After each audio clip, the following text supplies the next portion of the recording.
நீங்க காலேஜ் படிக்கிறீங்க அப்படின்னா உங்களோட டெய்லி ஐவேர் ஸ்டைல எலிவேட் பண்றதுக்கு நான் சம் ஆஃப் தி கலெக்ஷன்ஸ் உங்களுக்கு கொண்டு வந்திருக்கேன். ஸோ இதுல தேர்ட் ஒன் வந்து ரொம்பவே இன்ட்ரெஸ்டிங்கா இருக்கும். ஸோ மறக்காம வீடியோவை ஃபுல்லா பாருங்க. ஃபர்ஸ்ட் உல்ஃபைஸோட ஃப்ரேம்ஸ் அண்ட் இதுல பாத்தீங்கன்னா நோவாவோட தின்மேக்ஸ் லென்ஸ் யூஸ் பண்ணிருக்கோம். ஸோ இந்த ரெண்டு காம்போவுமே நீங்க ஒரு டெய்லி ஐவேரா இதை வந்து கண்டிப்பா யூஸ் பண்ணலாம்.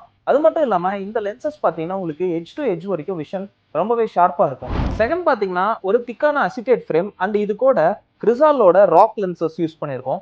ஸோ இந்த லென்சஸ் வந்துட்டு உங்களுக்கு ஹைலி ஸ்கிராச் ரெசிஸ்டன்ஸ் அண்ட் இந்த லென்சஸ்லயும் உங்களுக்கு எட்ஜ் டு எட்ஜ் வரைக்கும் விஷன் ரொம்பவே ஷார்ப்பா இருக்கும். ஒரு கேம்பஸ் இன்டர்வியூ ஆர் ஏதாவது ப்ரெசன்டேஷன் போது நீங்க இதை யூஸ் பண்ணலாம். ரொம்பவே கேஷுவலா நீட் அண்ட் கிளீனா இந்த ஃப்ரேம்ஸ் வந்து உங்களை எலிவேட் பண்ணி காமிக்கும். தேர்ட் பாத்தீங்கன்னா ஒரு ஸ்லிம்மான மெட்டல் ஃப்ரேம். ஸோ இதுல போட்டிருக்க லென்சஸ்ல பாத்தீங்கன்னா ஒரு இன்ட்ரெஸ்டிங் ஃபீச்சர் இருக்கு. இதுதான் போட்டோக்ரோமிக் லென்சஸ். ஸோ இந்த லென்சஸ் பாத்தீங்கன்னா இண்டோர்ல கிளியராகவும் அவுட்டோர் போய் வெயில் எக்ஸ்போஸ் ஆகும்போது இது மாதிரி ஃபுல்லா டார்க்கர் ஷேடா மாறிக்கும். இந்த ஸ்பெக்ஸ் பாத்தீங்கன்னா நீங்க டெய்லி கம்யூனிட்டிக்கு தாராளமா யூஸ் பண்ணலாம். இதுலயும் blue cut coating and anti reflective கோட்டிங்கோட வரும். இது மாதிரியான ஸ்பெக்ஸ் நீங்களும் வாங்கணும் அப்படின்னு நினைச்சீங்கன்னா எங்களுக்கு டிஎம் பண்ணுங்க. காலேஜ் படிக்கிற உங்களோட ஃப்ரெண்ட்ஸ் அண்ட் பிரதர்ஸ் அண்ட் சிஸ்டர்ஸ்க்கு இந்த ரீல ஷேர் பண்ணுங்க.